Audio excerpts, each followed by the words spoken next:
একজন মানুষই শুধু জানতেন যে তিনি পৃথিবীতে কতদিন বাঁচবেন, সেটা হচ্ছে সাইয়েদনা আদম আলাইহিস সালাম। ওনাকে বলে দেয়া হয়েছিল উমরুকা আলফু সানা, তুমি পৃথিবীতে বাঁচবে 1000 বছর।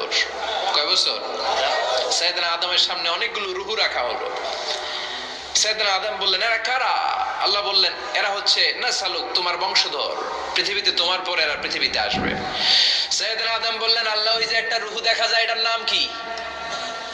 আল্লাহ বললেন, হাদা ইবনুকা দাউদ, এটা তোমার ছেলে দাউদ, সে দুনিয়াতে নবী হয়ে আসবে, তার ছেলে সুলাইমান নবী হয়ে আসবে। সাইয়েদনা আদম বললেন, মাবুদ, আমার ছেলে দাউদের কত বছর হায়াত আপনি দিয়েছেন? আল্লাহ বললেন, 40 সানা, মাত্র 40 বছর, 4 ইয়ার্স, 40 বছর তোমার ছেলেটা বাঁচবে। ও আল্লাহ, আমি বাঁচবো কয় বছর? তুমি বাঁচবা 1000 বছর। সুবহানাল্লাহ।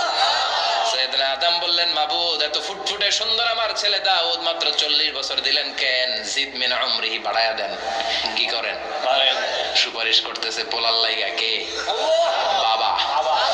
আল্লাহ আপনি বাড়ায়া দেন। আল্লাহকে বাড়ানো যাবে না, লেখা হয়ে গেছে। রুফিআতিল আকলাম ওয়া জাফফাতিস সুহুফ, কলম তুলে নেওয়া হয়েছে আর কালি শুকায় গেছে, আর কিছু করা যাবে?